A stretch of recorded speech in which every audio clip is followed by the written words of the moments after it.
परंतु ईश्वर की दया अपार है।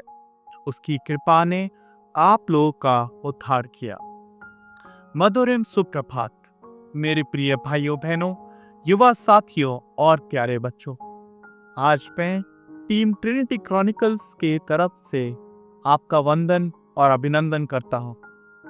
Celebrating Catholic faith in the jubilee spirit. क्रिस्त में मेरे प्रियो, वचन सन्मार्ग की आज 250वीं श्रृंखला प्रस्तुत करते हुए मुझे बहुत ही हर्ष हो रहा है। पिता परमेश्वर की महिमा हो, पुत्र ईश्वर की स्तुति हो। हम मिलकर तृत्व ईश्वर की आराधना करें। इस प्रयास को सफल बनाने के लिए आप सभी विश्वासी के सहयोग, सहभागिता और समर्थन का साधुवाद। ईश्वर आपके मसीह विश्वास को निरंतर मजबूत करे और दृढ़ बनाए रखे एवं आपके परिवार पर पवित्र आत्मा की आशीष बनी रहे।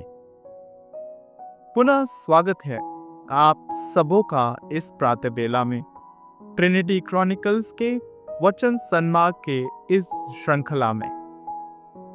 आज का वचन आहार, यह वचन हमें परमेश्वर की असीम करुणा और प्रेम की याद दिलाता है, जो हमारी पाप की स्थिति में भी हमको नहीं छोड़ता है। जब हम पाप और मृत्यु के कारण जीवन की आशा खो चुके थे, तब परमेश्वर ने अपने अनुग्रह और प्रेम से हमें यीशु मसीह में नया जीवन दिया। इस प्रेम का आधार केवल परमेश्वर की कृपा है, ना कि हमारे कार्य। हमारे समाज में कई बार लोग सांसारिक सफलता और भौतिकता को ही अपनी पहचान मान लेते हैं। इस दौड़ भाग में अक्सर जीवन का अर्थ और उद्देश्य खो जाता है और असंतोष, खालीपन और निराशा भाव पड़ता है।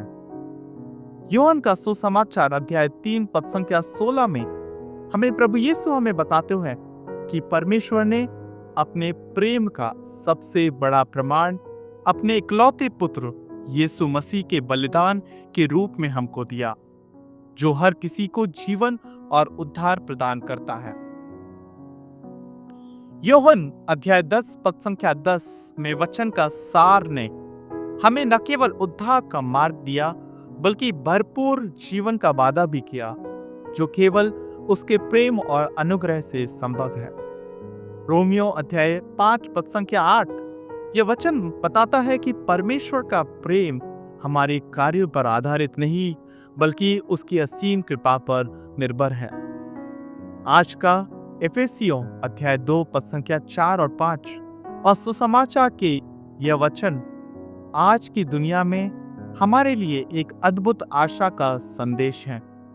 चाहे कितनी भी कठिनाइयां, असफलताएं या अंधकार क्यों ना हो, हमें पता है कि परमेश्वर का प्रेम स्थिर और शाश्वत है।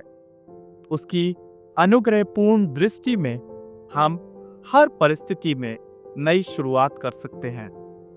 यह हमें जीवन की चुनौतियों के बीच स्थिरता और भरोसा देता है कि हमारा उद्धार और हमारी पहचान यीशु मसीह में सुरक्षित है।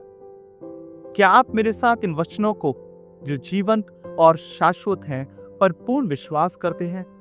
परंतु ईश्वर पर दया अपार है, उसकी कृपा ने आप लोगों का उद्धार किया। आइए हम आज अपने दैनिक जीवन में इस वचन को आत्मसात करें, जिसके इसका प्रतिफल आपके प्रियजनों को भी प्राप्त है। आप भ्रातृ प्रेम और ऋण छोड़कर किसी के ऋणी ना बने।